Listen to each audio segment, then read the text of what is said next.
আসসালামু আলাইকুম। আজকে আপনাদের একটা ভর্তা রেসিপি দেখাবো। গরম গরম ভাতের সাথে এই ভর্তাটা খেতে এত মজা হয়। চলুন তাহলে ভর্তাটাই বানিয়ে নিই। ভর্তার জন্য আমি প্রথমে একটি বেগুন নিয়ে নিব। বেগুনের হাফ টুকরো আমি নিয়ে নিব এবং লম্বা করে 3 টুকরো করে নিব। এই ভর্তাটা কিন্তু শুধুমাত্র আমি বেগুন দিয়ে তৈরি করব না, সাথে কিন্তু মিষ্টি কুমড়া এবং টমেটো ব্যবহার করব। বেগুনকে আমি একটু লম্বা করে সাইজ করে নিয়েছি। এখন একটা বাটিতে তুলে নিচ্ছি। বাটিতে তুলে নেওয়ার পর আমি মিষ্টি কুমড়া নিয়ে নিব। মিষ্টি কুমড়াটাও আমি পরিমাণ মতো ব্যবহার করছি।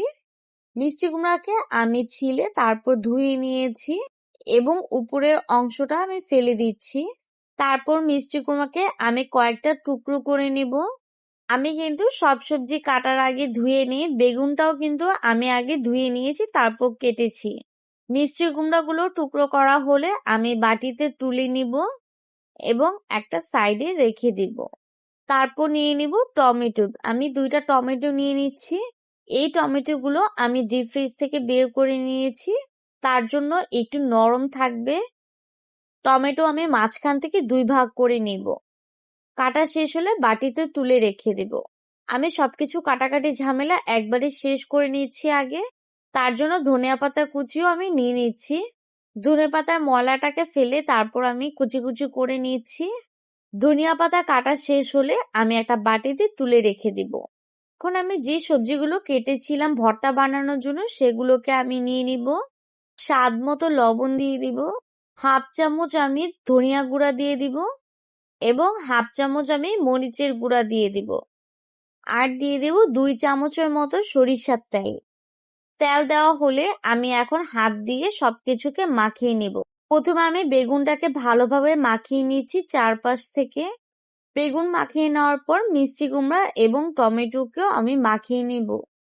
সবকিছুকে 2 পাশ থেকে মাখিয়ে নিলাম আমি। মাখানো শেষ হয়েছে। এখন আমি এগুলোকে ভেজে নিব। তার জন্য একটা ফ্রাই প্যান বসিয়ে দিয়েছি এবং সামান্য পরিমাণ তেল দিয়ে দিব। এখানে আমি সয়াবিন তেলটাই ব্যবহার করছি। তেলটা গরম হলে প্রথমে আমি বেগুনগুলোকে ভেজে নিব।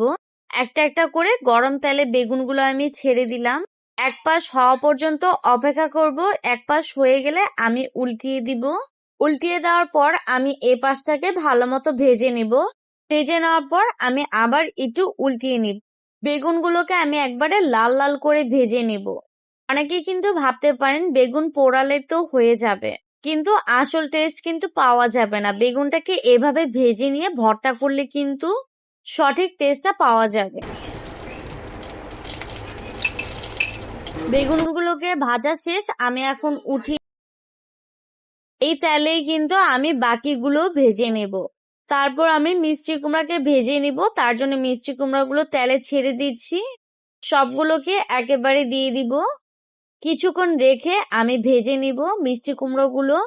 কিছুক্ষণ রেখে তারপর উল্টিয়ে দিচ্ছি। সবকিছু ভাজতে কিন্তু বেশি সময় লাগে না, খুব তাড়াতাড়ি কিন্তু ভাজা হয়ে যায়। এই পাশটাও আমি কিছুক্ষণ রেখে তারপর আবার উল্টিয়ে দিব। মিষ্টি কুমড়াগুলো একটু লাল হয়ে গেলে তারপর উঠিয়ে নিব। উঠিয়ে আমি এখন বাটিতে তুলে নিচ্ছি। এখন টমেটোগুলো আমি ভেজে নিব। একটা একটা করে টমেটোগুলো দিয়ে দিব তেলে এবং কিছুক্ষণ রেখে উল্টিয়ে দিব। টমেটোগুলোকে আমি একটু পোড়া পোড়া করে নিব, এতে করে ঘ্রাণটা সুন্দর আসবে।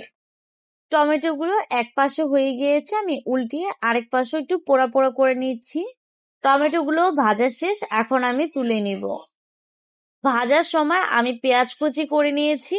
এই তেলের মধ্যে আমি রসুন দিয়ে দিব কতগুলো, নাড়াচাড়া করে সাইডে রেখে দিব এবং সাথে পেঁয়াজ কুচি দিয়ে দিব। এখানে আমি কিছু পেঁয়াজ ভেজে নিব এবং কাঁচা পেঁয়াজও ব্যবহার করব। আর দিয়ে দিচ্ছি 3-4টা শুকনা মরিচ। এখন সবকিছুকে আমি একটু ভেজে নিব।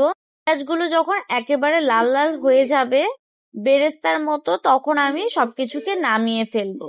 ভাজা হয়েছে, এখন আমি নামিয়ে ফেলছি। যে বাটিতে আমি সবকিছু ভেজে রেখেছি সে বাটিতে আমি তুলে নিচ্ছি এখন পেঁয়াজগুলো, রসুনগুলো। এখন সবকিছুকে মাখিয়ে নেওয়ার পালা। তার জন্য আমি মরিচের গোটাগুলো আগে ফেলে নিচ্ছি। ফেলে মরিচ, পেঁয়াজ এবং রসুনকে ভালোভাবে প্রথমে চটকিয়ে নিব। তারপর আমি মিষ্টি কুমড়াকে ভালো মতো চটকিয়ে নিব। একটা একটা করে সবকিছুকে মাখিয়ে নিতে হবে। মিষ্টি কুমড়াগুলো মাখানো শেষ হলে আমি বেগুনকে মাখিয়ে নিব। বেগুনগুলো মাখানোর সময় বেগুনের উপরে যে খোসাটা থাকে সেগুলো আমি ফেলে দিব। আপনারা চাইলে রেখে দিতে পারেন। তারপর আমি টমেটোগুলো মেখে নিব। টমেটোগুলো মাখানোর সময় উপরে যে চামড়াটা থাকে সেটা আমি ফেলে দিব। এতে করে খাওয়ার সময় আর মুখে বাঁধবে না। ফেলে দেওয়ার পর সবকিছুকে ভালো মতো হাত দিয়ে চটকিয়ে নিতে হবে। চটকিয়ে নেওয়ার পর আমি এখানে আবার পেঁয়াজের কুচি দিয়ে দিচ্ছি। পেঁয়াজের কুচি দিয়ে আবার একটু মাখিয়ে নিব।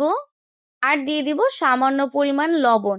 যেহেতু আমি ভাজার আগেই লবণ দিয়ে ভেজে নিয়েছি, তার জন্য সামান্য পরিমাণ লবণ দিয়েছি।